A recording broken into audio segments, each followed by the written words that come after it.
Filipenses capítulo 4, versículo 1 al 3 dice: Así que, hermanos míos, amados y añorados, gozo y corona mía, estén así firmes en el Señor, amados. Ruego a Evodia y a Síntique que vivan en armonía en el Señor. En verdad, fiel compañero, también te ruego que ayudes a estas mujeres que han compartido mis luchas en la causa del Evangelio, junto con Clemente y los demás colaboradores míos, cuyos nombres están en el libro de la vida. Damos gracias, Padre, en esta hora, por reunirnos una vez más, Señor, en pos de ti, para buscar la sabiduría que viene de lo alto, para clamar al que tiene el poder y la gloria eterna. Te pedimos tú nos ayudes en esta hora, Señor. Tú hagas que nuestros corazones se vuelvan a ti, nuestras mentes, Señor. Todo lo que somos, Señor, para que nada pueda distraernos, Señor, de tu Hijo y de su palabra, de tu palabra, oh Dios, la cual nos da vida abundante. Oh Señor, edifica tu iglesia, edifícanos a todos nosotros, Señor. Te lo pedimos en el nombre de Jesús. Amén y amén.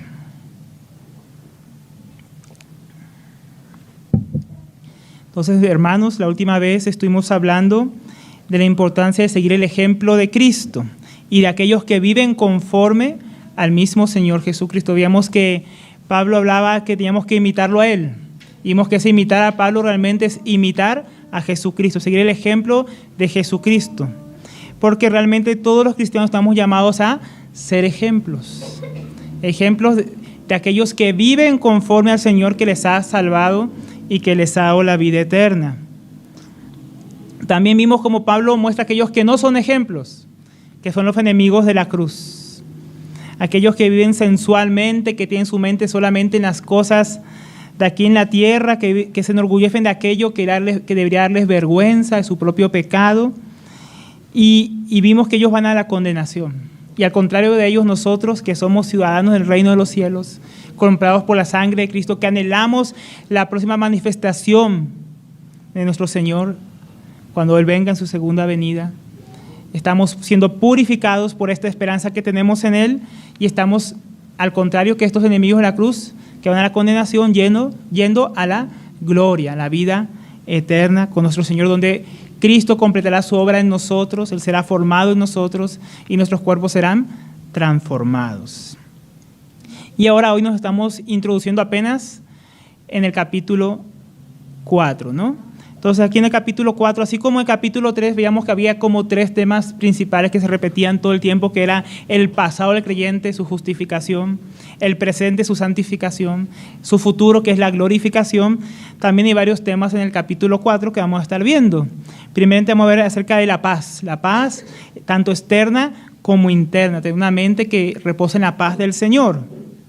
También vamos a ver un poco del contentamiento en medio de aquellas cosas que el Señor nos provee para nuestras necesidades, y también vamos a ver un poco sobre la generosidad. ¿Está bien? Entonces, hoy, como estamos comenzando apenas, como decíamos, el capítulo, en estos pasajes que acabamos de leer, vamos a ver algo que ya viene siendo mencionado varias veces en esta epístola, ¿no? Que es acerca de la unidad, ¿no? Ya hemos visto la unidad desde el capítulo 1, lo hemos visto en el capítulo 2, hemos visto el ejemplo de Cristo que está usando Pablo para llevar a la iglesia a la unidad, hemos visto el ejemplo que nos da Cristo de cómo seguirle, el cual enseña Pablo y muestra otros ejemplos, pero hay un tema, un trasfondo que viene en toda la carta y Pablo no lo toca hasta ahora. Nosotros hemos venido mencionando varias veces a Evodia y a Síntique cuando hemos hablado de la unidad. Pero hasta ahora Pablo recién va a entrar en el tema. En este tema viene como preparando el camino con varios temas, viene tratando varios asuntos para que cuando llegara a esta parte, él pudiera entrar directamente en el tema ya sin dar muchas explicaciones. Él quería ser específico, porque tal vez Evodia y Síntique pensaban que todo eso que Pablo venía hablando de la unidad no era sobre ellas, era sobre otros, ¿no? Así somos nosotros también a veces, ¿no? Entonces Pablo quería que quedara claro que él sabía que había un problema y que él ahora quería entrar en ese problema. ¿Por qué? Porque este problema que aparecía había entre Boya y Sintique estaba afectando la iglesia. Entonces Pablo escribe una carta a toda la iglesia en Filipos y viene tratando al principio este tema de la unidad, pero ahora va a entrar en este asunto de manera más importante. Y él va a abordar el tema del conflicto, ¿no? Este conflicto que había entre dos hijas de Dios.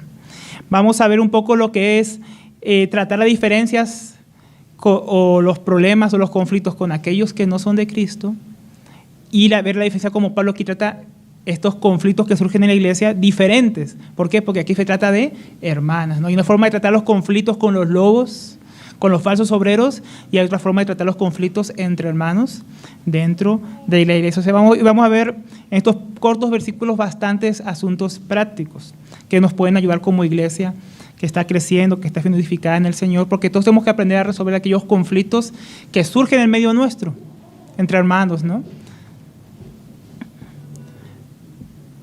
Entonces vamos a comenzar en el versículo 1. Volvemos a leer así el versículo 1 que dice: así que, hermanos míos, amados y añorados, gozo y corona mía, estén así firmes en el Señor, amados. Entonces, qué bonito como se introduce aquí el apóstol Pablo. En muchas cartas se puede ver la profundidad del apóstol Pablo, ¿no? En Gálatas uno puede ver, digamos, una parte seria, cómo él trata directamente con los enemigos de la cruz, cómo él no pierde mucho tiempo en saludar, ese ánimo de Pablo, ese corazón ardiente por la defensa del evangelio y contra las herejías. En otros podemos verlo tratando temas más doctrinales.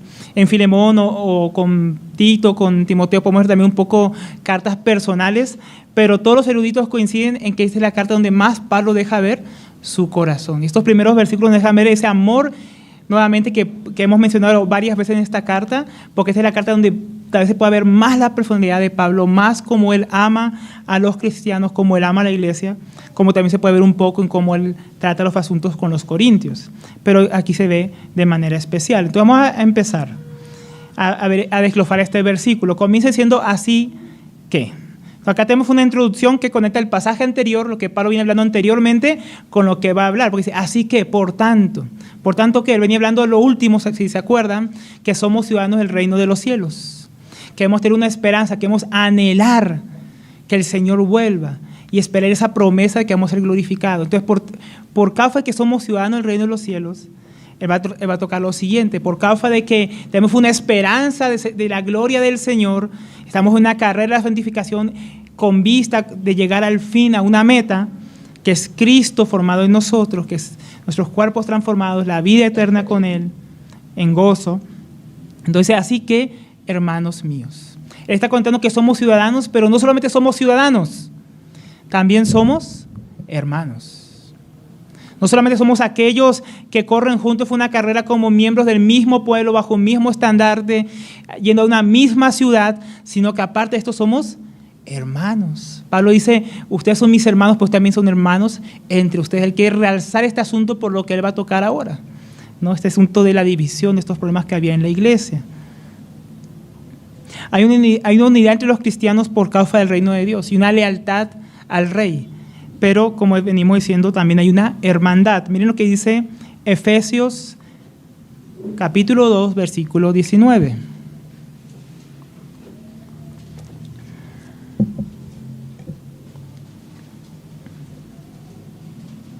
Aquí Pablo como que habla esto mismo, pero aquí lo junta en un solo verso. Dice, así pues, así comienza igual que esto que acabamos de leer. Ya no sois extraños ni extranjeros, sino que sois conciudadanos. Aquí está, somos ciudadanos de un mismo pueblo, un mismo reino, lo que venía tratando Pablo ahí en el capítulo 3 al final, en Filipenses. Dice, y de los santos, conciudadanos de los santos, somos un pueblo santo ahora. Pero también dice, y sois de la familia de Dios. Entonces, por un lado, somos ciudadanos del reino, pero eso nos quita una realidad más íntima que tenemos entre nosotros, que es que somos hermanos de Dios. Pablo hablaba de que somos, en cuanto que somos ciudadanos, en cómo debemos comportarnos ante el mundo y ser ejemplos. Andar dignamente de aquella ciudadanía celestial, como venía hablando al final del capítulo 1, en el verso 27, si mal no recuerdo. Pero eso en cuanto a cómo debemos comportarnos de una manera digna delante del mundo. Pero aquí ahora Pablo quiere entrar a cómo hemos tratarnos entre nosotros. Por eso él ahora cambia de ciudadanos a hermanos. A hermanos. Ahora somos una familia en Dios. Pablo lo que realmente quiere hacer aquí es continuar con el tema que viene hablando, pero ahora pasarlo a un plano más cercano, más íntimo, por lo que él quería tratar con Evodia y Síntique. Antes de tratar de lleno este asunto, él quiere recordar a la iglesia que primeramente son hermanos. Es decir, que el conflicto sobre el que va a hablar, como decíamos al principio, no es un conflicto con no creyentes, no es un conflicto con lobos, con los enemigos de la cruz o con los de la mutilación, los de la circuncisión, sino que el conflicto que va a tratar ahora es un conflicto entre creyentes. No es porque aunque el cristiano también tiene conflictos con principados, con potestades, con falsos profetas, también surgen conflictos a veces entre los hermanos. Y estos tienen que ser tratados de una manera sabia, una manera que ayude a edificar la iglesia. Debe haber sido para Pablo difícil ver a aquellos que él tanto amaba, que él tanto quería, aquellos que él veía en la cruz del Señor, muertos al pecado, muertos al mundo, crucificados para el mundo, como dicen Gálatas, vivos para el Señor, bañados, limpiados por la sangre del Señor, y ahora está viendo a estos que son un solo cuerpo, los está viendo dividiéndose. Y esto contrista el corazón de Pablo. Esto lo llena de un amor por ellos, el cual lo obliga a llevarlos a ellos a una reconciliación.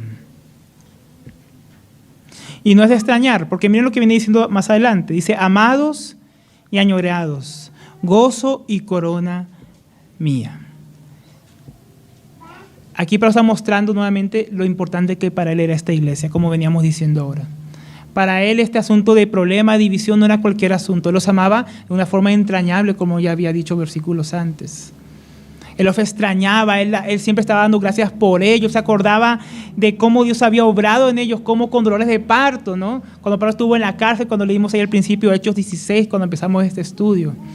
Vemos que Pablo le costó a él y a sus compañeros casi sangre que esta iglesia pudiera nacer y comenzar. Y no solamente esto, tiene una relación especial con Pablo. Apenas Pablo partió de ahí, fue a Tesalónica, una y otra vez, como vamos a ver más adelante, ellos participaron económicamente de su ministerio, lo ayudaron, fueron colaboradores con él. Y en la misma carta Pablo dice que no solamente colaboraron económicamente con él, sino aún lo apoyaban aún estando en la cárcel. Y aún eran, dice, con él participantes de la defensa del evangelio, estando él allá en Roma. Pablo quería hacerles notar a ellos que ellos eran parte del ministerio de él, de lo que él hacía. Entonces para Pablo era muy importante esta iglesia, él los hablaba de una manera muy especial. Pero no solamente dice que son amados, añorados, y son un gozo para él por la obra de Dios en ellos y el crecimiento que tienen y esa colaboración especial que tienen con su ministerio. También dice, y corona mía. Ahora, esta palabra aquí no es, ¿cómo decirlo?, no es la palabra que usa en griego para hablar de la corona de los reyes. La palabra que usa aquí es la palabra estéfanos. Y esa palabra estéfanos es bien interesante, porque es lo que hablábamos la vez pasada. ¿Se acuerdan que hablamos que Pablo hablaba de que él corría una carrera, que al que ganaba la carrera le ponían una guirnalda, ¿no?, de hojas de olivo? Bueno, esa es la palabra que aquí está usando Pablo. Pablo está hablando aquí de que para él los filipenses son como la culminación de una carrera, la carrera que él está corriendo hacia Cristo, la carrera que él nos vino hablando en estudios anteriores. Entonces, pero esta corona solamente era usada para hablar de la corona que le ponían a los atletas que ganaban una carrera. También se usaba para aquellos huéspedes especiales que uno invitaba a su casa y uno hacía un banquete en honor a ellos. Para recibirlos se acostumbraba a poner una corona a ellos. O sea, tenemos dos casos donde se usaba esta corona, que los filipenses por su contexto romano podían verlo de esas dos mismas maneras. Entonces, como decíamos, Pablo, en cuanto, si lo viéramos por el lado de atleta, esta corona para él es como que él habla que él está llegando al final de su carrera, porque dice, de repente yo muera, de repente yo pueda seguir corriendo, pueda seguir entre ustedes, pueda seguir trabajando. Pero para él, una de las pruebas de que no había corrido en vano esta carrera era la iglesia de Dios en Filipos. Para él, si él se presentara delante de Dios, si él muriera, se presentara delante de él y dijera, terminé mi carrera, él podría apuntar a los filipenses y decir, Señor, te he servido, mira, aquí hay un fruto para ti, la iglesia en Filipos. Si lo vemos por el lado de la celebración, podríamos verlo de la forma escatológica de lo que Pablo viene hablando al final del capítulo 3, acerca de la venida del Señor. Si lo viéramos por ese lado, cuando el Señor venga, si él no llegaba primero muriendo por el Señor, ahí como mártir, él esperaba que cuando el Señor viniera y se hiciera la gran celebración celestial, para él en esa celebración celestial, los filipenses fueran delante del Señor para él como una corona, que mostrara aquel trabajo arduo que él había hecho por amor a Cristo en medio de su iglesia. Pero ¿qué hay de nosotros, hermanos? ¿Qué hay de nuestra corona? Porque solamente tenemos que aplicarlo nosotros. Para Pablo, ellos fueran una corona para él. Sea que él muriera o sea que el Señor viniera, ellos fueran una corona de celebración o de victoria. Pero ¿y nosotros? ¿Qué hay de los esposos? ¿Será que nosotros podemos presentarnos algún día delante del Señor y presentar a nuestra esposa como una corona, una mujer a la cual hemos servido, hemos purificado por medio de la palabra, a la cual hemos amado como Cristo a su iglesia, y presentarla pura delante del Señor? ¿Será que los esposos podremos hacer eso? ¿Será que esa será nuestra corona como esposos cuando nos presentemos al Señor? ¿Y qué hay de las madres? Son esposas y tienen hijos o tienen hijos. ¿Qué hay de ellas? ¿Podrán presentar a sus hijos como corona y decir: yo crié a mi hijo en tus caminos, yo le enseñé tu palabra, yo lo formé en tus caminos?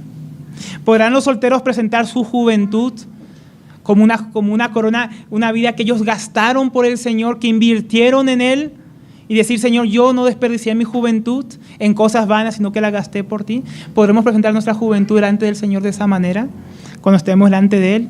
Y aquellos que estamos en el ministerio, que servimos al Señor en cualquier manera, ¿podremos decir que corrimos fielmente la carrera y ser coronados delante del Señor, mostrando frutos de nuestro ministerio para la gloria del Señor por lo medio de lo que Él hizo por su gracia en nosotros? Nosotros tenemos que preguntarnos si estamos haciendo lo que debemos hacer. Pablo estaba seguro de que la obra que él había hecho con los filipenses no era en vano, y que él recibiría recompensa cuando se encontrara con el Señor, y que la iglesia sería como una corona delante del Señor, una corona para Pablo.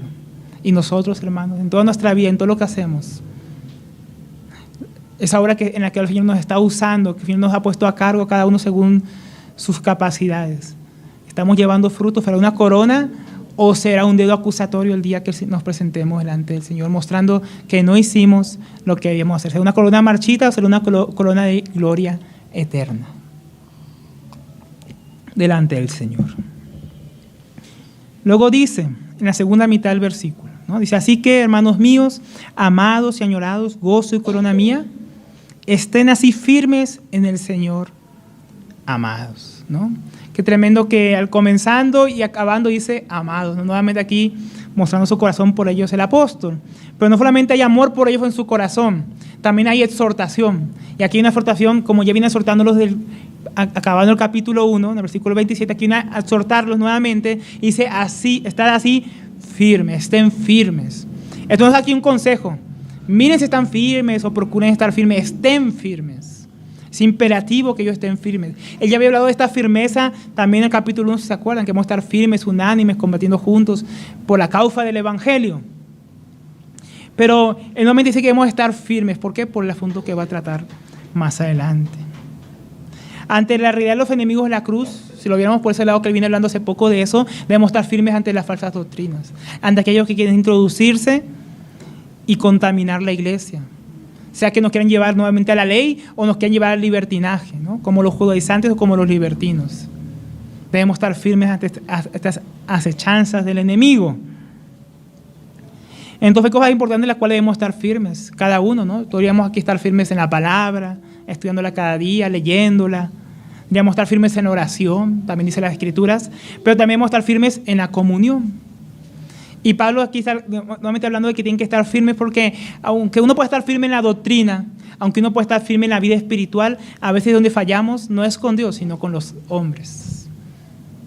A veces procuramos estar bien con Dios, pero tenemos problemas de comunión unos con otros. Y ese es el asunto que Pablo va a tratar. Es imposible estar firmes para que en Filipos, si están bien en la doctrina, están perseverando en el Señor, están colaborando en el proceso del Evangelio, pero tienen problemas entre ellos y tienen conflictos.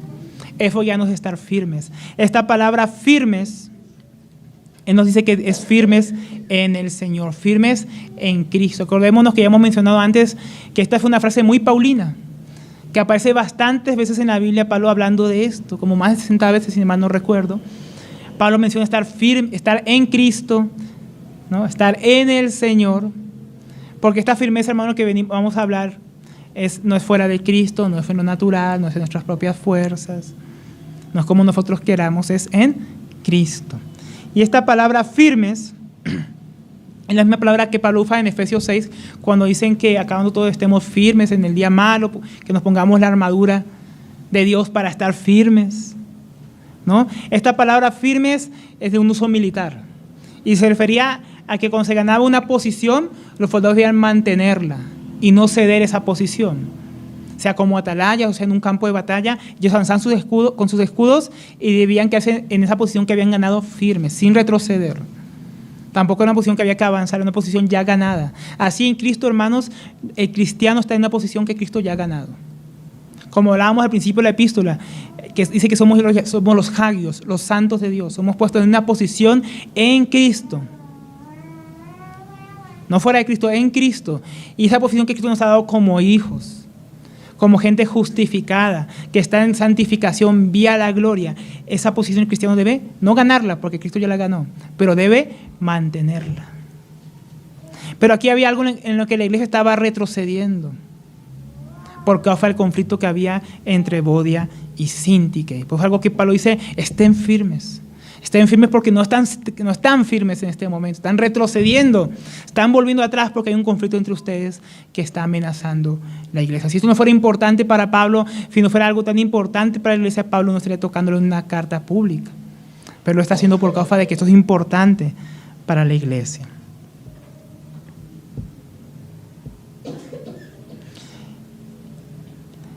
Y hermanos, a veces para estar firmes en ciertas cosas necesitamos esforzarnos. Algunos pensarán que en la comunión no hace falta ningún esfuerzo, pero miren lo que dice Efesios 4, versículo 3.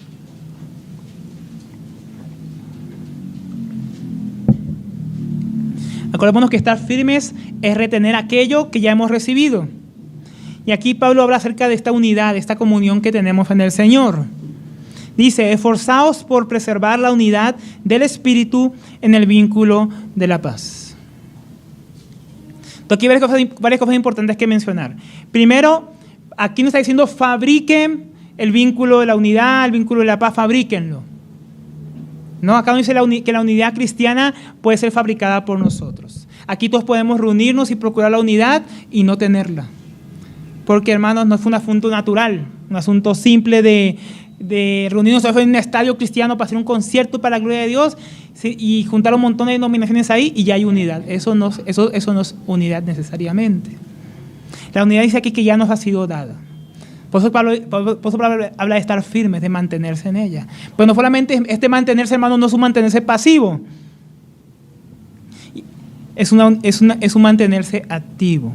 Fue una unidad que es en Cristo y fue una unidad que dice aquí que debe uno esforzarse para mantener esa unidad, para guardar la unidad que ya se recibió. Entonces, esto de guardar la unidad, hermanos, no es algo espontáneo, que nos nace así, quiero guardar la unidad en el Señor. Si fuera así, tan fácil, hermanos, qué maravilla, qué mundo tan ideal. Pero cuando vemos el mundo real, no se parece a esos ideales. No es algo que se mantiene o se guarda de manera automática. Pablo dice que debemos esforzarnos en guardar la unidad y que esto va a requerir, hermanos, que uno ceda, que yo sea humilde, que yo muchas veces tenga que renunciar a ciertas cosas por causa de la unidad en el Señor. Así que debemos guardarlo en el vínculo de la paz. Una paz que a veces, hermanos, requiere sacrificios, porque hay cosas, hermanos, que destruyen la paz, que destruyen la unidad, pero es por causa de nuestra carne y por causa de nosotros. Entonces no podemos conservar esta unidad en la carne. Tampoco podemos conservarla en una falsa espiritual, en una pasividad. Esas no son formas de conservar la unidad. Unos piensan que estar en paz es que nadie me hable, yo no hablo a nadie, entonces estamos todos en paz. Para muchos es así, ¿no? No, tú calladito, yo calladito, no hablamos y así estamos en paz, la llevamos bien. Así para muchos es mantener la unidad, hermano. No es mantener la unidad. Eso es falso. Y eso puede ser un engaño. Eso puede ser una falsa unidad, donde estamos todos juntos, pero unos contra los otros. Pablo ya venía hablando en el capítulo 2, si mal no recuerdan, en los primeros versículos, que esta unidad requiere humildad, escuchar uno al otro, ponerme en lugar del otro, poner a otro antes que a mí y lo que pienso yo en segundo lugar, no siempre en primer lugar. Primero escuchar lo que otros tienen que decir también. Y eso es difícil, hermano. Yo reconozco que para mí es difícil. A veces alguien está hablando y yo ya estoy interrumpiéndolo para acabar la frase. Soy muy impaciente. Y a veces somos así, ¿no? Impacientes. Porque lo que está diciendo el otro ya nos está sacando la piedra y antes que comience a hablar. Y tal vez no es lo que estamos pensando, ya estamos atacando, ya estamos defendiéndonos. Entonces, mantener esa unidad, ese esforzarse, hermanos, es un esfuerzo verdadero, porque a quién no le cuesta retener su lengua. ¿Quién no le cuesta frenar su corazón, su mente? Para no pelear, para no discutir vanamente, ¿no? Hay cosas por las que hay que discutir. Y hay cosas, hermanos, por las que deberíamos quedarnos callados, sufrir el agravio, ser humildes, dejar pasar ciertas cosas y avanzar en el Señor. Pero eso es difícil. Pablo también venía hablando que justamente esta unidad se rompe muchas veces cuando algunos buscan su propio lucro personal, la vanagloria, porque no están buscando el bien de otros, sino el suyo propio. Y esto, hermanos, entonces requiere un sentir humilde. Hemos tenido un sentir humilde para que el Señor obre en nosotros, a semejanza de Cristo, que es lo que luego Pablo habla en el capítulo 2. Él pone como ejemplo de ese renunciar a la vanagloria, renunciar a buscar lo de uno propio, poner lo demás por delante de uno, ser humilde, tener mansedumbre, todo eso que Pablo viene hablando, luego él pone el ejemplo de Cristo. Acordémonos que no era un simple discurso teológico, era lo que ponía Pablo. Pablo ponía el ejemplo de humildad de Cristo, ¿se acuerdan? El ejemplo de cómo él se humilló a sí mismo, teniendo la razón para salvar a otros por el bien de otros.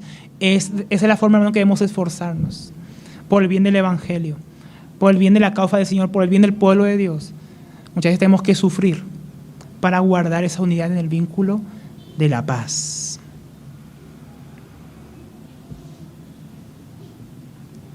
Pero no, hermanos, no, así no fue lo que no fue como Jesús. ¿Cómo fue Jesús? ¿Cómo acaba ahí, aparte de su autohumillación? Que él se humilló de tal manera, fue tan obediente al Padre hasta la muerte y muerte de cruz. El problema es que nosotros no seguimos el ejemplo de Jesús. ¿Qué hacemos nosotros? Abrazamos en vez de la cruz nuestros derechos. Es que yo tengo el derecho a esto. Es que yo merezco que me traten de otra manera, no así, ¿no? Y entonces pensamos tanto en nuestro derecho que nos olvidamos de Cristo, que siendo Dios se despojó a sí mismo. Que tiene el derecho de juzgar a Pilatos, dejó que Pilato lo juzgara.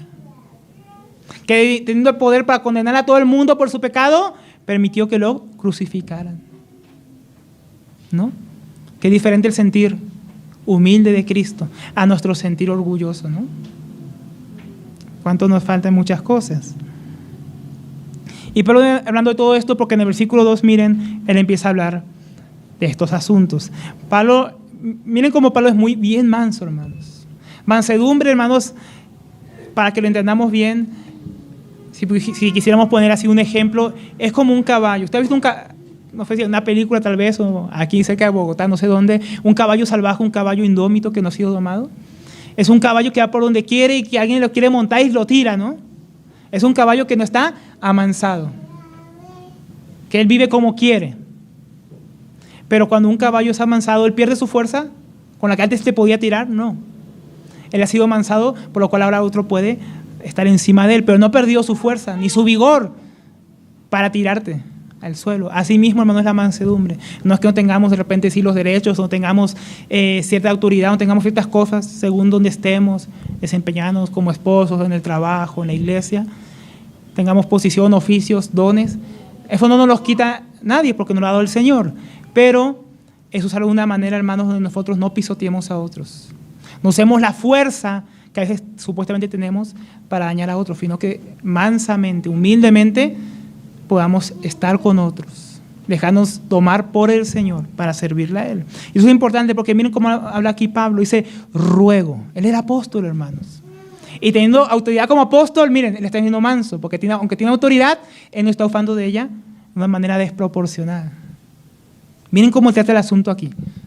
Con los enemigos de la cruz, o con los judíos, gente dice perros, los de la mutilación, los enemigos, pero aquí no dice eso, acá dice ruego. ¿Ven? Él usaba el poder o la autoridad contra quienes había que usarlas. Pero en cuanto a la iglesia, miren, ruego a Evodia y a Síntique, que vivan en armonía en el Señor. Ahora, en el original acá no dice ruego a Evodia y Síntique, dice ruego a Evodia y ruego a Síntique. Le estaba rogando a cada una de ellas en particular. Apelando a las dos, él está rogando a ellas que anden en armonía. Entonces él va a tratar de una manera muy prudente ahora, hermanos, una manera muy delicada a estas hermanas y este asunto entre ellas, para atraer edificación a la iglesia, de una manera con bastante mansedumbre, tacto, con bastante delicadeza. Eso nos debe enseñar bastante a nosotros, hermanos, de cómo tratar los asuntos en el medio del pueblo de Dios. ¿Se acuerdan cuando el hermano Jefferson enseñaba ahí con la tipología bíblica de que en la casa de Dios no se escuchaban instrumentos de hierro, sino que las piedras se trabajaban en la cantera y se traían ya unidas, ¿no? Se traían, ya pulidas, ya preparadas para poner cada piedra en su lugar. Pero hay cosas que aún así hay que tratarlas dentro de la iglesia, pero tienen que ser de una manera, miren, delicada, con mansedumbre. ¿Para qué? Para que no produzcan ruido en medio del pueblo de Dios.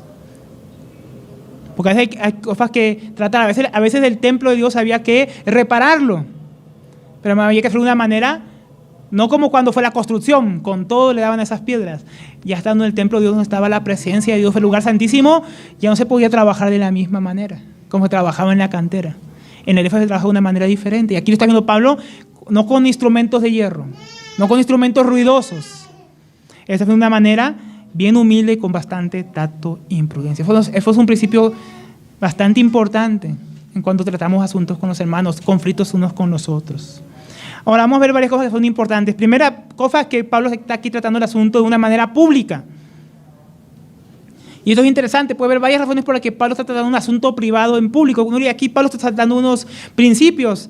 ¿No hemos aprendido acaso que si mi hermano tiene algo contra mí, yo debo ir y hablar solo? O si alguno tiene un problema aquí, debemos ir y tratarlo con él aparte y no exponerlo ante toda la iglesia. Entonces, ¿qué está pasando aquí? ¿Por qué Pablo está haciendo algo de esta manera pública, en vez de escribir una carta? Porque cuando leemos la Biblia y vemos la carta de los Filipenses, no dice la carta de Evodia y a Síntique, sino la iglesia, a los santos en Filipos, con los obispos y diáconos.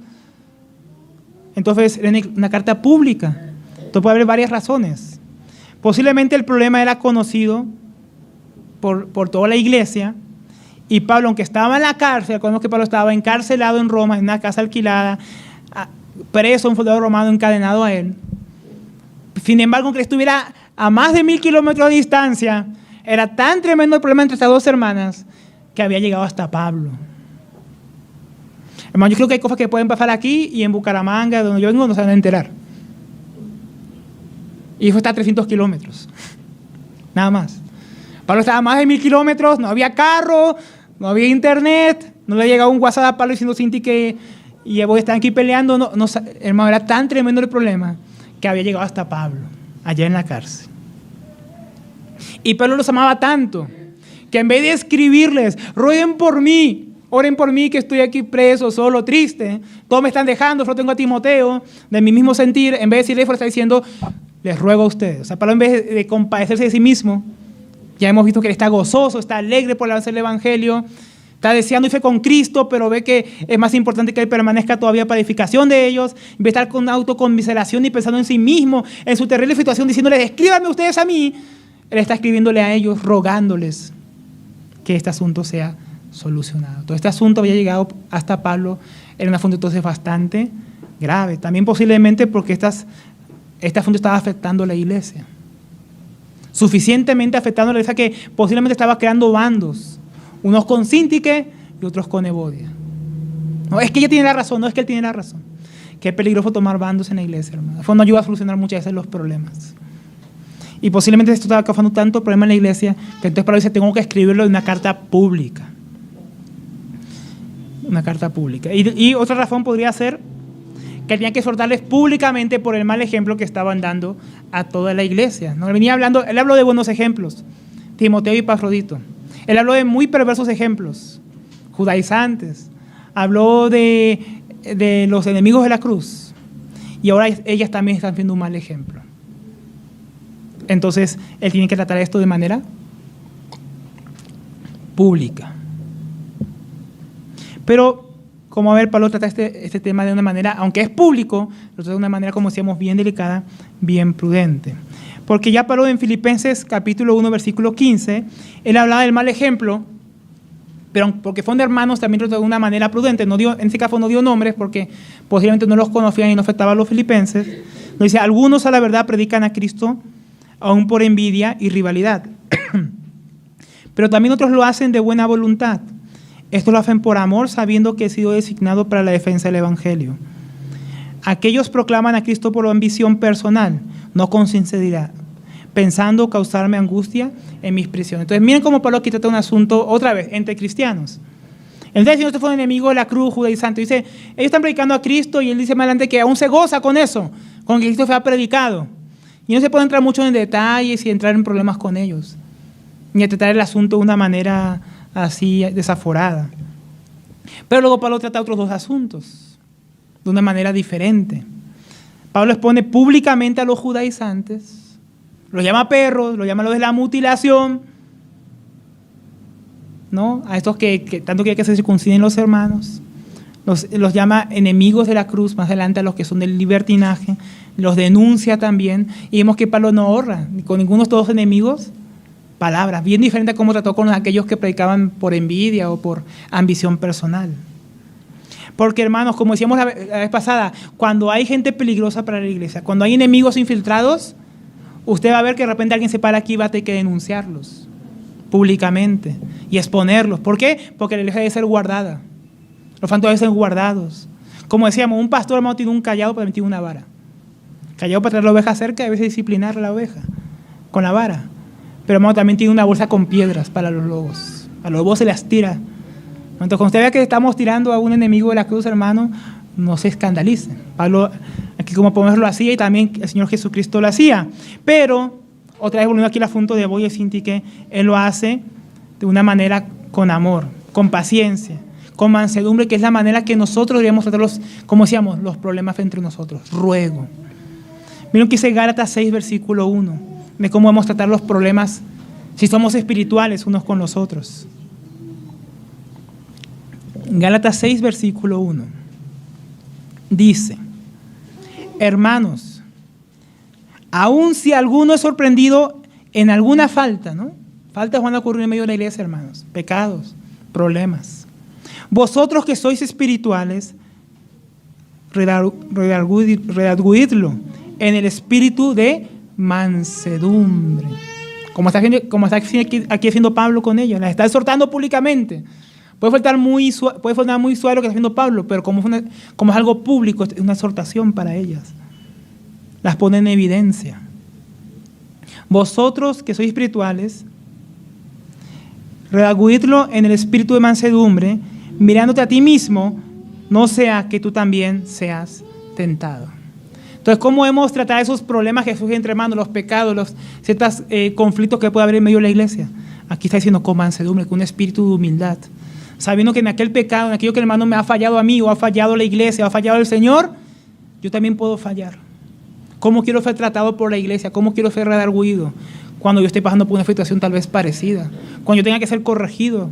Porque, hermanos, todos somos aquí discípulos, y todos los discípulos tienen que ser disciplinados, tienen que crecer en la disciplina del Señor, como es en la disciplina, hay una disciplina para edificación, pero también una disciplina para corregir lo que está torciendo. Entonces, ¿cómo quisieras que te digan las cosas, hermano? De una manera amable, con amor, que te muestren pero obviamente, diciéndote la verdad, porque eso hablábamos que es amor. Pero ¿cómo decimos la verdad? ¿Cómo Pablo aquí está diciendo la verdad? ¿No? No como lo dijo a los enemigos de la cruz o a los judaizantes. Lo está haciendo aquí rogando, con amor, con mansedumbre. Acerca de cómo el liderazgo debería corregir estos asuntos. Dice en 2 de Timoteo 2, 24 al 26. Y el siervo del Señor no debe ser rencilloso, sino amable para con todos, apto para enseñar, sufrido, corrigiendo, miren, tiernamente a los que se oponen. Tremendo, ¿no? Eso ¿qué está haciendo aquí Pablo? Corregir tiernamente a Evodia y a Sintique. Tiernamente a los que se oponen. ¿Por qué? Por si acaso Dios les conceda que se arrepientan. El arrepentimiento que conduce al pleno conocimiento de la verdad. Y volviendo en sí, recapacitando, que es lo que Pablo quería que aquí pasara, escapen del lazo del diablo, habiendo estado cautivos en él para hacer su voluntad. Hermano, a veces cuando nos metemos en esos conflictos nos damos cuenta y estamos sirviendo a Satanás y no al Señor. Y necesitamos un hermano que venga en amor, en mansedumbre, tiernamente, pero que nos venga a decir las cosas para que despertemos a nuestra realidad y nos demos cuenta, hoy estoy corriendo en el camino equivocado. Me desvié en la carrera. En vez de correr hacia la santificación, estoy corriendo a la inmundicia, al pecado nuevamente, a un conflicto, sirviendo al diablo en medio de la iglesia. Porque hay gente que sirve al diablo sin querer en medio de la iglesia. Acordémonos de Pedro, ¿no? Que fue reprendido por el Señor, porque sin darse cuenta, se le estaba poniendo al Señor en algo que él tenía que hacer, que tenía que ir a la cruz, y él se lo puso. Y Cristo reconoció que era Satanás hablándole. Él se dejó utilizar por Satanás. Cristo tuvo que redarguirlo, tuvo que decirle la verdad, aunque fuera fea, pero se la dijo en amor. ¿Para qué? Para que Pedro volviera a insistir a cuenta, oye, ¿qué estoy diciendo? Estoy actuando contra la voluntad del Señor. Ruego a Evodia y a Síntique que vivan en armonía en el Señor. Entonces, no solamente les ruega, trata su asunto tiernamente y así diremos hacerlo nosotros. A diferencia de cómo se deben tratar a los falsos obreros, a los maliciosos, a los malvados. Acá dice Pablo, que vivan en armonía en el Señor. Entonces, esa palabra armonía es la palabra froneo, de donde viene también la palabra sinfonía. Entonces, Pablo se refiere aquí, como también traduce en la Reina Valera, que tengan un mismo sentir, un mismo pensar. Aquí esta palabra nos va a entender es como cuando los instrumentos, hermanos, en una sinfonía justamente fueran todos acordes, en su tiempo. Aunque fueron instrumentos diferentes, cada uno suena con su propio sonido, pero en su tiempo. Porque, hermanos, este mismo sentir y este mismo pensar, hermanos, no es que en la iglesia podemos pensar de la misma manera en todos los asuntos, especialmente los asuntos secundarios, ¿no? En cuanto a la doctrina esencial, podríamos creer lo mismo, si no estamos en el lugar equivocado. ¿Está creyendo lo que creen los testigos de Jehová? Usted, hermano, ¿qué hace aquí? Arrepiéntase y crea, ¿no? Pero hay cosas que debemos estar siempre manteniendo una unidad doctrinal, una unidad en el Señor, en cuanto a que somos hijos de Dios, pero, hermano, es cuando anula la esencia de cada uno. Así como hay muchos instrumentos diferentes en la sinfonía, hermanos, y todos tienen su propio sonido, pues están dando la misma nota.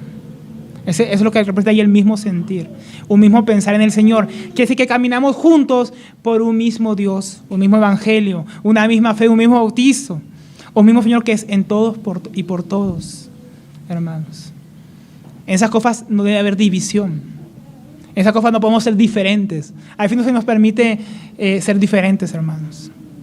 Te viste diferente, come diferente, va a lugares diferentes seguramente, pero aún así tiene un compromiso con el Señor Jesucristo, que los une al resto de los hermanos, en un vínculo, en el Espíritu. Y cuando es así en una orquesta, hermanos, en una sinfonía, todo suena bien armonioso. Nada suena fuera de tono, fuera de lugar, como cuando aquí están tocando los hermanos, ¿no? Todo suena como debe sonar. ¿Por qué? Porque nosotros debemos dejarnos dirigir, hermanos, por el director de esta sinfonía, que es Jesucristo. Tenemos un solo director, hermano, una sola cabeza, aunque seamos un cuerpo con muchos miembros, con muchos órganos, que cada uno tiene que hacer su propia función, pero en armonía trabajan ¿para qué? Como los órganos del cuerpo trabajan en armonía, para que todo el cuerpo esté vivo y funcione, así nosotros en Cristo, para el avance del Evangelio, el avance del reino de Dios, caminar juntos, correr a su gloria. Lo contrario de eso, hermanos, es una cacofonía. ¿A qué le suena? ¿No, hermanos?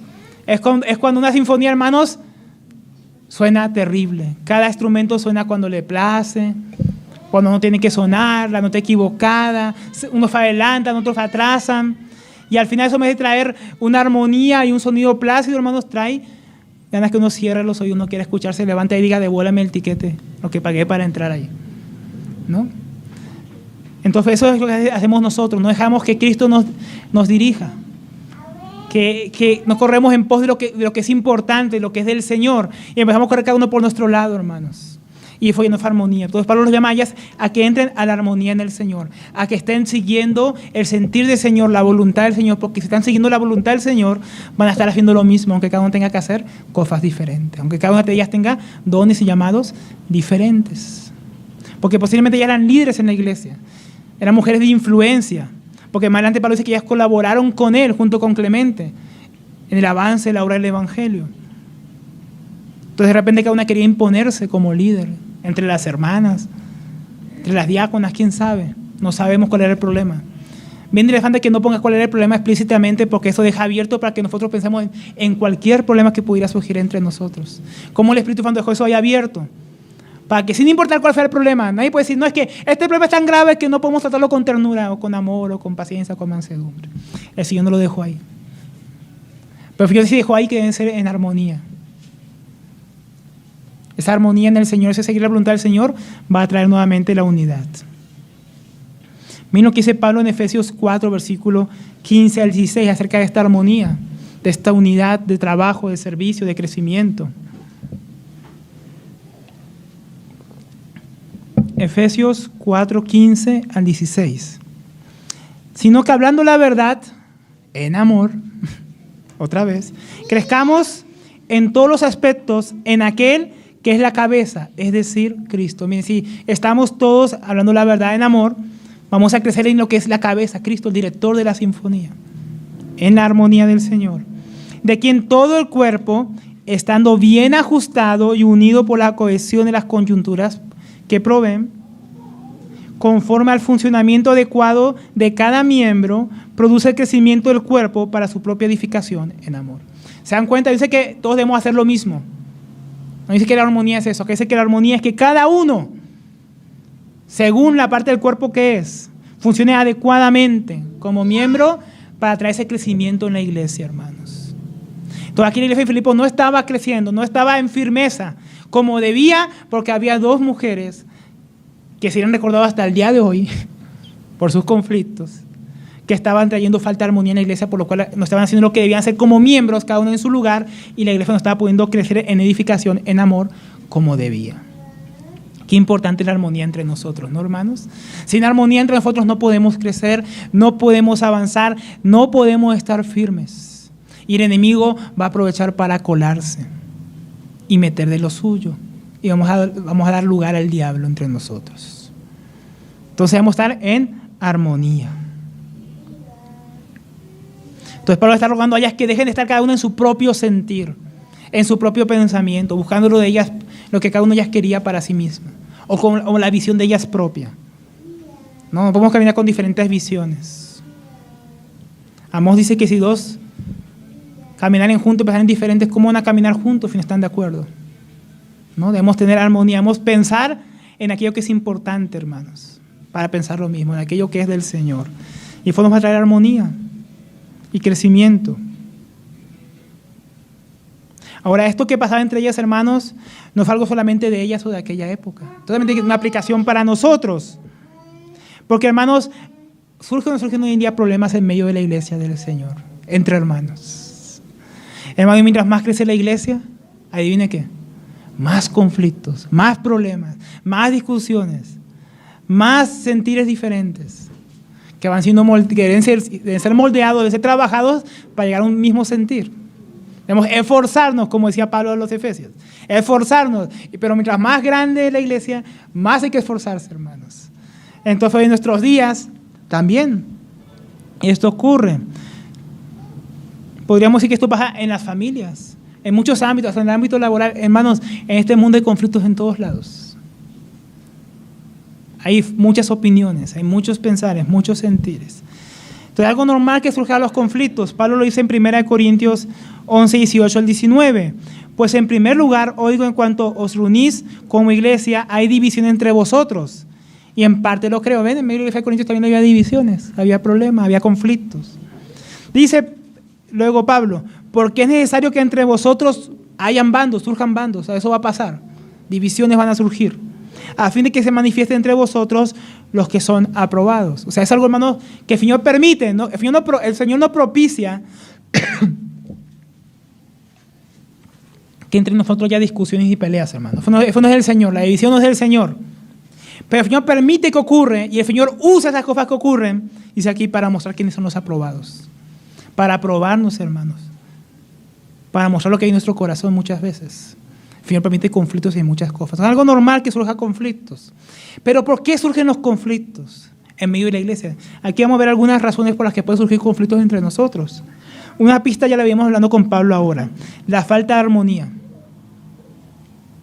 La falta de tener un mismo sentir. Esto puede ser por muchas razones. Porque, hermano, una cosa es que tú y yo pensemos diferente sobre un asunto trivial. Otra cosa es un conflicto. Por ejemplo, a mí me gusta mucho el café. Los que me conocen saben que me gusta el café. Digamos que yo quiero un día, estoy con mi esposa, salimos a pasear y yo quiero tomarme un café y ella quiere tomarse un helado. Es una diferencia de gusto. No tiene por qué crear un conflicto, ¿no? Si estamos de repente en la casa, podemos tanto yo tomarme el café y ella comerse el helado. Pero ¿qué pasa cuando la heladería queda a 10 cuadras para allá y la cafetería queda a 5 cuadras para allá? Y solo podemos ir a uno de los dos lugares. Porque caminar 15, 30 cuadras, no. Entonces, no, vamos a la heladería, no, vamos a la cafetería. No, es que yo siempre te doy el gusto a ti, tú tomas café en casa. No, es que tú siempre tomas helados. Y ahí surge un conflicto, hermano, por bobadas. Entonces, pequeñas diferencias que surgen entre nosotros, hermanos, por pequeñas cosas en la iglesia, que a veces no tratamos, pueden transformarse en un conflicto. Porque ningún conflicto comienza así. Vamos a darnos, porque sí, no. Todo conflicto, ¿cómo comienza? Con pequeñas diferencias, hermanos. Que empezamos diferente, hay una falta de armonía en eso, y a veces nosotros lo dejamos crecer y nosotros lo transformamos en un conflicto. ¿Por qué? Como decíamos antes, porque no queremos ceder. No queremos renunciar, es que yo quiero el helado, no es que yo quiero el café. Pero es que tú siempre, es que yo siempre, es que el otro. Y entonces esa pequeña diferencia que no tiene importancia se transforma en algo grande, en algo que puede causar una división. A veces en la iglesia se discuten por cosas secundarias que no son importantes en cuanto a la fe, que no tienen relevancia real, un verdadero peso. Cosas como si cuando estamos cantando, si levantamos la mano, si la bajamos, si cantamos parados, si cantamos sentados, hermano, pues, cada uno podría sentarse, otro parado y no pasa nada. Pero el problema es cuando queremos imponérselo a todos. Queremos imponer es que yo pienso, es que yo creo. Entonces cosas que pensamos diferente, las transformamos en un motivo para pelear, para discutir, ¿no? ¿Y cuántas veces han dividido hasta por si usan corbata o no usan corbata? Hermano, si el que quiere predicar usa corbata, que la use. Si el que va a predicar no quiere usar corbata, que no la use. Y ahí hubiera acabado el conflicto, hermano. No hubiera surgido ningún conflicto. Hubiera quedado como una diferencia acerca de la vestimenta. Pero esas cosas que causan divisiones, hermano, son niñerías. Pero las comentamos ¿por qué? Porque en el mundo real causan divisiones. Que usamos una copa o 10 para la cena y entonces nos dividimos por eso. Hay gente que se pasa dividiéndose por cosas como esas, hermanos. Tristemente. Entonces, la falta de armonía causa división. También hay mucha división, hermanos, o hay problemas en la iglesia cuando damos lugar a la carne. En Romanos 8:6 dice: porque la mente puesta en la carne es muerte, pero la mente puesta en el espíritu es vida y paz. Entonces, cuando ponemos nuestra mente en la carne, en las cosas que no tienen importancia, en las cosas de este mundo, cuando nos comportamos como los enemigos de la cruz, como los sensuales que tienen solamente su mente en las cosas terrenales, hermano, lo más posible es que van a surgir las obras de la carne entre nosotros. ¿Y cuáles fueron las obras de la carne? En Gálatas 5:19 al 21 nos dice: ahora bien, las obras de la carne son evidentes. ¿Usted quiere saber cuáles son? Son evidentes. Él comienza con una lista acerca de pecados de inmoralidad, de inmundicia. Dice, las cuales son inmoralidad, impureza, sensualidad, idolatría, hechicería. Pero luego miren lo que dice: enemistades, pleitos, celos, enojos, rivalidades, disensiones, sectarismos, envidias. Luego ya pasa a otros tipos de pecados. Pero miren lo que viene hablando aquí, hermano. Esto es fruto de la carne. A veces surge porque damos lugar a la carne, probablemente nosotros, por celos de un hermano que Dios está ufando, de una hermana, entonces surge un problema, una contienda. Por enojos. Es que me enojo tanto y no puedo perdonar. Me enojo tanto y no quiero dejar pasar la ofensa. Rivalidades, que yo quiero ahora enseñar, no es que yo quiero, es que yo ahora quiero esto, es que yo quiero juntar las sillas. Ojalá que se pelearan por juntar las sillas. No, mejor no peleen ni por eso, hermanos. Para eso nosotros damos lugar a la carne por cosas así. Y entonces estas cosas surgen entre nosotros. Entonces, cuando damos lugar a la carne, surgen problemas en la iglesia. Cuando damos lugar al orgullo, cuando hay falta de humildad en nosotros, como ya hemos mencionado antes. Muchas veces nuestro orgullo es herido por algún hermano, algo que él dijo, una forma en que él me saludó, me miró. Entonces, que el hermano me estaba mirando, el hermano estaba concentrado en la prédica, mirando, y yo digo, el hermano me está mirando feo, ¿no? Y eso queda en nuestro corazón, y no podemos dejar pasar eso. No puedo dejar que el hermano, no puedo dejar pasar que el hermano vivió mi cumpleaños, no puedo dejar que el hermano no me saludó, no lo puedo dejar pasar. Y entonces, hermanos, surgen problemas cuando somos muy orgullosos y nos falta humildad. Decimos, mía es la venganza, yo haré el justo pago, ¿no? Y nos queremos vengar para sanar nuestro orgullo herido, como dice nuestro hermano Miguel Núñez. Guardamos esa herida en nuestro corazón como evidencia de que yo tengo la razón y no él. Y la guardamos ahí, aunque él venga y nos pida perdón. Y guardamos ahí ese sentimiento, ese rencor. ¿Por qué? Porque para nosotros es la prueba de que yo tengo razón y él no. De que yo gané, de que él es el culpable. ¿No? Eso nos pasa a veces en el matrimonio, ¿no? Guardamos esa herida ahí. Cuando vuelve a pasar algo la saco. Pues no es que ya me habías perdonado. Es que nunca perdonó. ¿Por qué? Porque se niega a perdonar, porque si perdona esa herida desaparece. Y para él esa herida es la evidencia de que él o ella tiene la razón. Entonces, cuando guardamos ese tipo de cosas en nuestro corazón hacia los hermanos, van a surgir en algún momento problemas en la iglesia. Debemos solucionar esos asuntos. Efesios 4:31 dice, sea quitada de vosotros toda amargura, ojo, ira, gritos, maledicencia, así como toda malicia. Sed más bien, miren cómo queríamos ser, en vez de guardar todo en nuestro corazón, queríamos acumular en nuestro corazón. Ser amables unos con otros, misericordiosos, perdonándonos unos a otros, así como también Cristo os perdonó, así como Dios os perdonó en Cristo. Entonces, en vez de guardar ese rencor, de guardar esos malos sentimientos ahí, perdone como Cristo lo perdonó. Perdonemos como Él nos ha perdonado. Porque esa falta de humildad, hermanos, va a estar ahí siempre para llevarnos a tener conflictos con los hermanos si no perdonamos, si no nos humillamos. Como Cristo lo hizo, Cristo perdonó incluso a los que le estaban crucificando, rogó al Padre, Padre, perdónalos porque no saben lo que hacen. Cristo puede haber hecho su orgullo diciendo, yo fui Dios, ¿cómo se atreven? Mía es la venganza. Jesús no dijo eso. Que dijo, Padre, perdónalos. Jesús perdonó en la cruz a los que lo habían ofendido. Y no fue orgulloso, tampoco debemos serlo nosotros. Sigamos el ejemplo de Jesús. Cuatro razones por las que puede surgir un conflicto entre nosotros en la iglesia. Los conflictos surgen, hermanos, cuando hay cosas que no se tratan. Cuando cosas ocurren, problemas, diferencias ocurren, una situación ocurre y no la tratamos. A veces cuando hay problemas entre cristianos creemos falsamente que ser espirituales es quedarnos callados y guardar eso adentro, ¿no? Mejor no digo nada. Si él me hizo daño, pero yo mejor no digo nada. Está dando un problema, pero yo mejor no digo nada. Hermano, eso no es ser espiritual. A veces ser espiritual es decir, hermano, yo me sentí ofendido por esta razón. ¿Tú qué quisiste hacer cuando dijiste eso? Y solucionar el problema. Fácil, rápido, hablando las cosas. Se puede evitar eso. Pero a veces a veces hay un orgullo, ¿no? Pero a veces hay una falsa humildad. Una falsa humildad, que es más bien una negligencia de no querer tratar los problemas en la iglesia. Vamos, ¿qué tal sería si en la iglesia surge aquí un falso profeta, un hereje, y los ancianos dicen, no, mejor dejamos que el Señor resuelva eso? Entonces, ¿sabes el conflicto que se puede formar en la iglesia? La división que puede surgir. Si eso pasa. En muchos lugares a veces surgen problemas doctrinales y los ancianos, pastores dicen, no, eso va a pasar, eso va a dejar que Dios se encargue de eso. Es que Dios, nosotros ¿para qué defendernos? ¿Para qué defender la palabra, el ministerio? Que Dios nos defienda. Y viene el hereje y se lleva la mitad de la iglesia.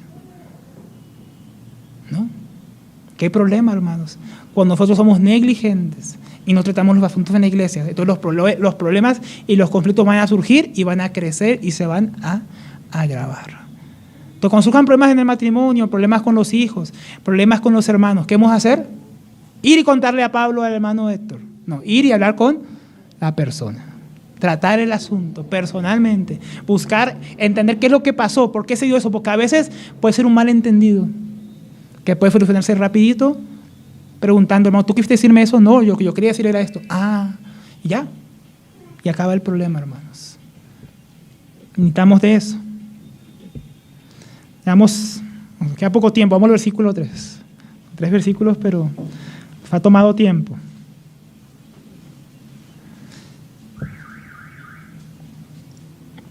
Versículo 3 dice, habiendo visto por qué surgen estos problemas y queremos andar en armonía, ¿no? Ahora dice, en verdad, fiel compañero, también te ruego que ayudes a estas mujeres que han compartido mis luchas en la causa del Evangelio, junto con Clemente y los demás colaboradores míos, cuyos nombres están en el libro de la vida. Entonces Pablo aquí dice compañero fiel. ¿Quién es este compañero fiel? ¿Quién será esta persona a la que Pablo está pidiendo que ayuda? Algunos piensan que fue Lucas, pero cuando uno lee Hechos, uno nota que en Hechos 16, cuando ellos llegan a Filipos, la narración cambia y se vuelve una narración con muchos detalles, muy personal. Nos va a entender que tal vez Lucas se unió a ellos ahí en ese momento y que Lucas quedó en Filipos, porque otra vez la narración cambia cuando Pablo se va de Filipos. Como si Lucas hubiera quedado ya en Filipos y cuando Pablo va a Jerusalén, vuelve y recoge a Lucas. Muchos piensan así, entonces muchos piensan que de repente era Lucas, aquel compañero fiel que se había quedado en Filipos, a quien Pablo está pidiendo ayuda. Otros piensan que es el mismo Epafrodito que llevaba esta carta. Otros piensan que es alguien llamado Sígigo, porque compañero fiel es una palabra en griego que es Sígigo, y algunos dicen que, se llamaba Sígigo. En verdad, Sígigo, también te ruego que ayudes, pero realmente nadie ha encontrado en los registros antiguos, griegos o romanos que usen ese nombre Sígigo como un nombre propio. Entonces realmente no sabemos quién es. Pero qué bueno que no sabemos quién es, porque ese puede ser cada uno de nosotros, que puede ayudar en medio de un conflicto entre los hermanos. Nosotros vamos a ser esos fieles que ayuden a otros a solucionar los problemas. Vamos a ser un pacificador. Pero si sabemos lo que le pide, ¿qué le pide Pablo? También te ruego que ayudes a estas mujeres que han compartido mis luchas a causa del Evangelio junto a Clemente y los demás colaboradores míos. Entonces Pablo tiene una petición, que ayude a estas mujeres a estar ¿en qué? En armonía, a que se reconcilien. Y eso es bien importante. ¿Y esto por qué Pablo se lo pide a este compañero fiel? Porque él las ama. ¿Y por qué las ama? Bueno, uno, porque están en Cristo Jesús. Porque el amor cristiano, el amor entre nosotros es en Cristo Jesús. Y segundo, porque ellas eran colaboradoras de él. Habían trabajado juntos con él y con Clemente por la causa del Evangelio. Entonces para Pablo eran colaboradoras muy preciadas y ahora les dolía verlas así. Entonces le ruega a este compañero fiel, ayúdalas. Entonces, como decíamos, nosotros debemos ser pacificadores. Debemos ayudar a otros a reconciliarse. Como aquí Pablo ruega a esta persona que ayude a estas hermanas a reconciliarse. No todos tienen el don, hermanos, de repente de resolver conflictos. La verdad es que no todos tienen el don de aconsejar, de hablar ciertas cosas.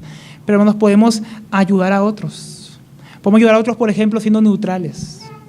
Hermanos, aquí Pablo nos estaba diciendo yo estoy del lado de Bodia o del lado de Sintique.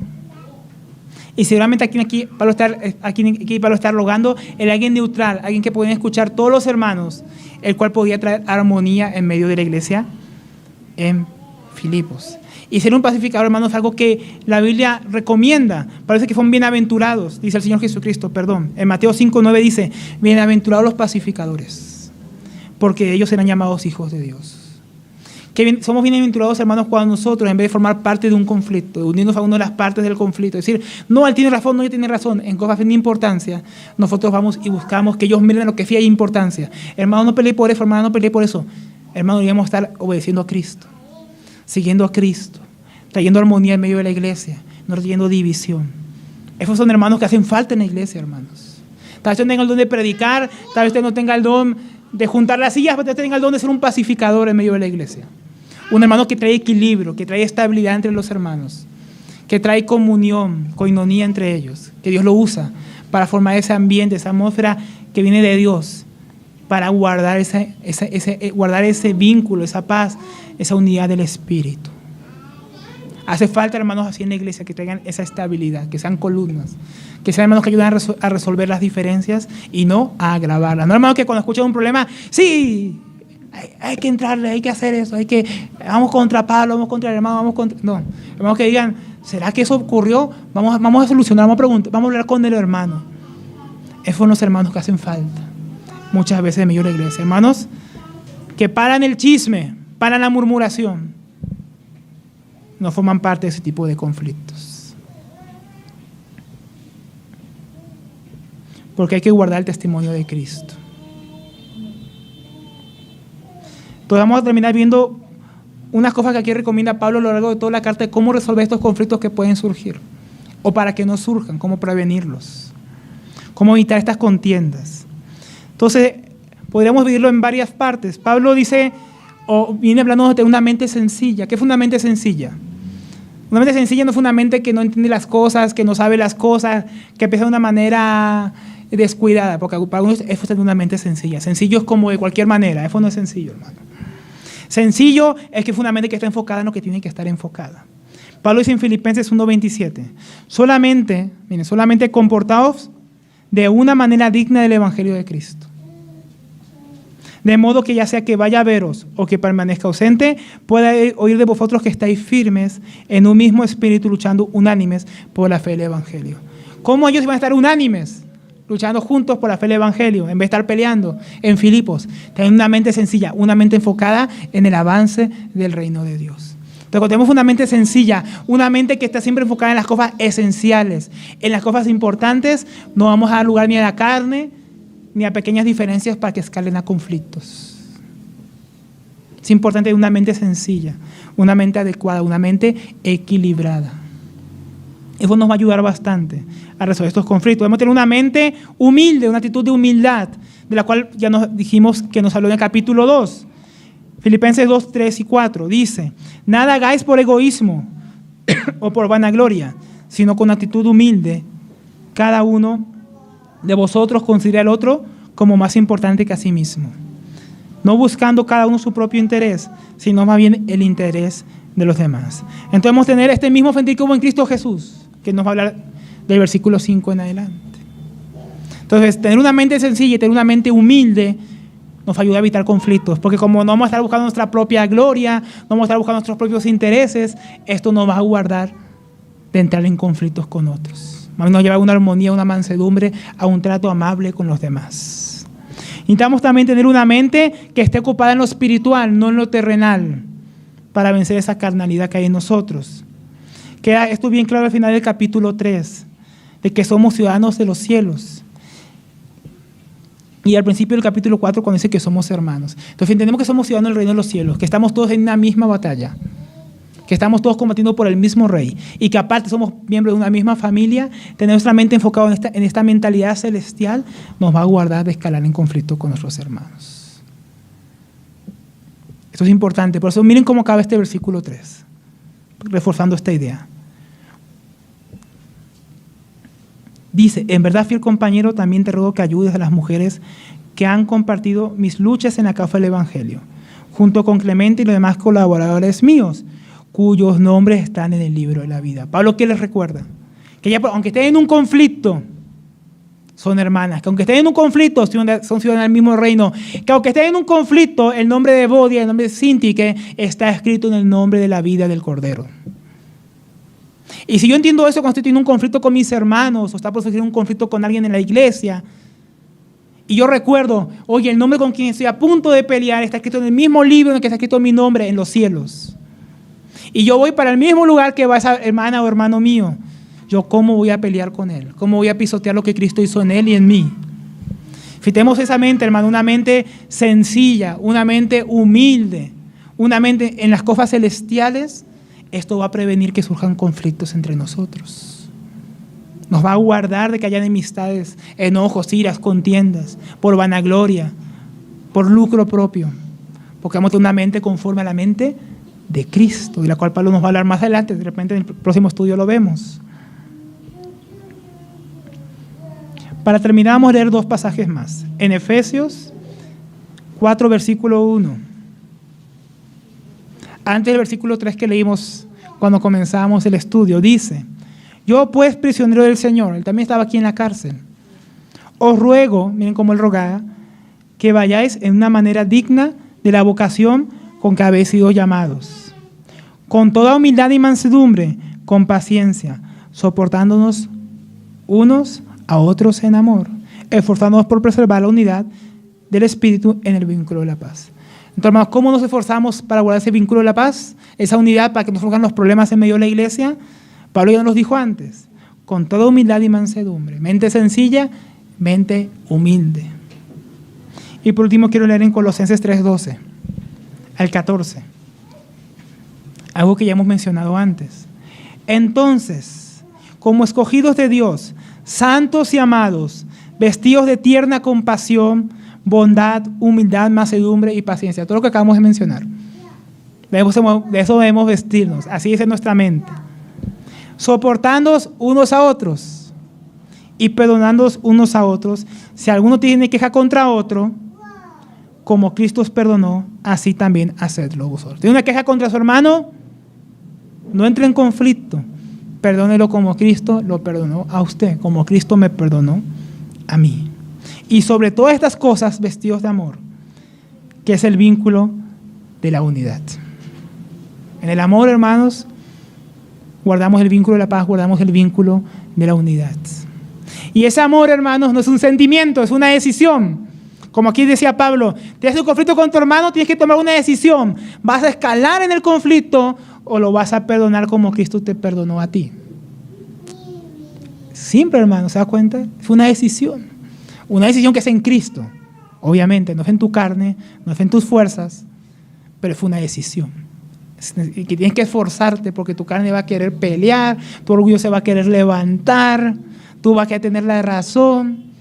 Por eso necesitamos una mente sencilla, una mente humilde, una mente en las cosas celestiales. Reconoce siempre lo que Cristo ha hecho por nosotros y lo que hizo también por nuestro hermano. Entonces, hermanos, que el Señor nos ayude a vivir de una manera que honre su llamado, que honre esa sencillez, ese ejemplo del Señor, de humildad, de espiritualidad verdadera, perdonarnos unos a otros nuestros pecados. Porque uno es el que nos llamó, uno es el que nos salvó, uno es el que nos ha juntado, hermanos. Uno es el que nos llamó a esa carrera, que nos alcanzó para que ahora nosotros corramos juntos en pos de Él. Uno solo dice Jesucristo. Permanezcamos firmes, hermanos, en aquella unidad que ya nos fue dado en Cristo Jesús. Permanezcamos firmes en la mente de Cristo, juntamente con Él que nos hizo un solo cuerpo. Amén. Entonces, demos gracias al Señor porque Él nos ha hecho uno, nos ha hecho hermanos, y nos va a glorificar juntos. Aquí todos vamos a alcanzar la misma meta, pero vamos a verlo juntos, hermanos. Así que caminemos juntos en armonía el camino que todavía nos resta.